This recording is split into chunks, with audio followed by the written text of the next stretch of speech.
तो दोस्तों आज अगस्त की 6 तारीख है और आज की जो ये वीडियो है ये आलमंडा पौधे पर है। आलमंडा के जो ये पौधे रहते हैं ये परमानेंट या पेरेनियल प्लांट्स रहते हैं, लेकिन इनका जो ग्रोइंग सीज़न या फ्लावरिंग सीज़न रहता है वो समर सीज़न रहता है। गर्मी का जब मौसम रहता है, ख़ास तौर पर कह सकता हूँ जब मानसून या मानसून के बाद का जो मौसम रहता है, और सर्दी आने से पहले ये पौधे बहुत अच्छे से फ्लावरिंग करते हैं। इस तरह से देखिए आलमंडा में कुछ 3 तरह की वैरायटीज़ रहती हैं। ये जो आप देख रहे हैं ये इसकी बुश वाली वैरायटी है। इसके अलावा इसमें एक सेमी वाइन और तीसरा बेल की तरह जो वाइन की तरह चलने वाली वैरायटी रहती है वो भी आती है।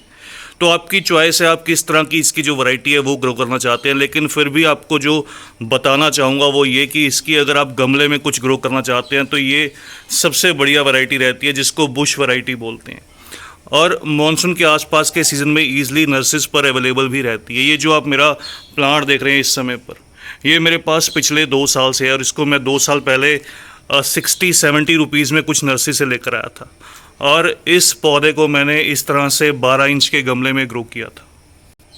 अच्छी ग्रोथ या फ्लावरिंग के लिए इन पौधों को पूरी धूप में प्लेस करना बहुत ज़्यादा ज़रूरी रहता है। इस तरह से इनको पूरी धूप में प्लेस करने से आप नोटिस करेंगे ऐसे ये गुच्छे में जो फ्लावर्स हैं या बंच में जो फ्लावर्स हैं वो प्रोड्यूस करते हैं। एक एक जो टिप साइड पर ये बंच निकल कर आते हैं इसकी, और एक एक बंच में बहुत से जो फ्लावर्स हैं, लगभग 8 से 10 जो फ्लावर्स हैं वो निकल कर आते हैं। इस तरह से मेरे आप प्लांट में नोटिस करेंगे बहुत से जो नए बंच हैं अब निकलने को रेडी हैं, और कुछ ही दिन में सभी के सभी ये खिलने भी लगेंगे। ये देखिए इस तरह से अभी भी आपको इसके ऊपर कुछ 10 से 15 जो फ्लावर्स हैं खिले हुए नज़र भी आएंगे। मिट्टी इन प्लांट्स को वेल ड्रेन्ड चाहिए होती है। कह सकता हूँ कि सैंडी सॉइल के अंदर ये जो प्लांट्स रहते हैं ये अच्छे से ग्रोथ करते हैं, जिसके अंदर रेत की मात्रा ज़्यादा रहे। और पानी आप मॉडरेट दीजिए, लगभग रोज़ाना पानी दीजिए। गर्मी के मौसम में ख़ास तौर पर डेली वाटरिंग कीजिए।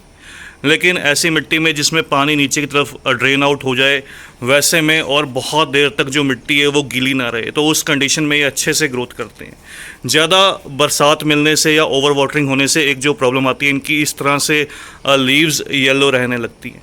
तो ये साइन रहता है थोड़ा सा आप एक्स्ट्रा मॉइस्चर या एक्स्ट्रा पानी इस पौधे को देने लगे हैं।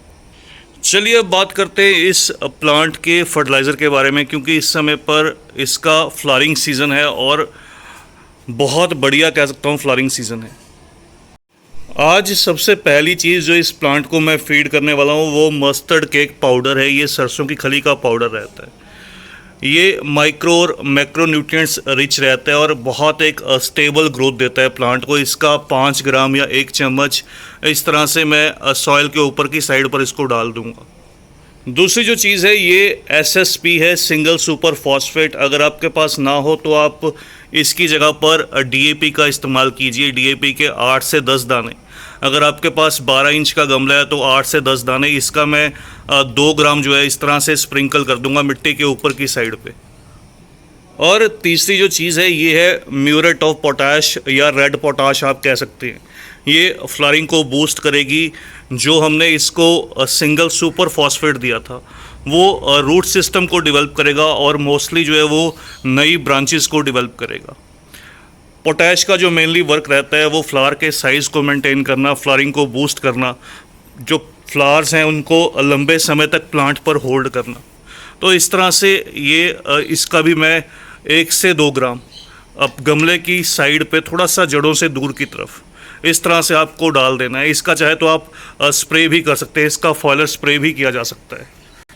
अगर आपके पास ये तीनों चीज़ें ना हो तो आप इसकी जगह पर NPK जो रहता है, बैलेंस्ड NPK 19-19-20-20, इनकी जगह पर आप यूज़ कीजिएगा, तो उसका आप फॉयलर स्प्रे कीजिएगा। इस तरह से ये तीनों फर्टिलाइज़र आप इस प्लांट को 20 से 30 दिन में 20 to 30 डेज़ के गैप में एक बार फीड कीजिए। ये सफिशेंट रहेगा इस प्लांट की अच्छी ग्रोथ के लिए। और फर्टिलाइज़र को डालने के बाद थोड़ी सी साइड से आप इस तरह से गुड़ाई कर दीजिए। गुड़ाई करके पौधे को पानी दे दीजिए। अगर आपके वहाँ पर भी कुछ बारिश का मौसम है तो आप इन पौधों को जब भी मिट्टी थोड़ी सी सूखी हुई दिखाई दे उस समय पर फर्टिलाइज़र कीजिएगा। इसके अलावा जो एक बात और शेयर करना चाहूँगा वो ये कि इन पौधों पर कोई भी इंसेक्ट या पेस्ट का अटैक हालांकि नहीं होता। एक जो प्रॉब्लम इन प्लांट्स में आती है वो आती है इस तरह से इसकी जो स्टेम्स हैं कभी कभार डाई बैक कर जाती हैं, ख़ास तौर पर जब क्लाइमेट चेंज होता है, जब सर्दी का मौसम आता है। उस समय पर इसकी जो सभी की सभी पत्तियां हैं वो गिरने लगती हैं। और अगर आप उस समय पर इस प्लांट की कटिंग कीजिएगा या फिर इसको ज़्यादा पानी दीजिएगा तो इस प्लांट के मोस्टली चांसेस रहते हैं ये पौधा डाई बैक कर जाता है। फिर भी आप इस पौधे को कभी भी अपरूट मत कीजिए, इसको निकाल कर बाहर मत गिरिएगा। ये प्लांट बहुत चांसेस रहते हैं अपनी रूट्स में से फिर से नई ग्रोथ कर जाता है। तो इतना हार्डी ये प्लांट है और बेस्ट प्लांट है गमले के लिए। तो बस दोस्तों, आज की इस वीडियो में इतना ही। जल्द ही मिलते हैं किसी और नए टॉपिक के साथ, किसी और नई वीडियो के साथ। तब तक के लिए bye, happy gardening, take care.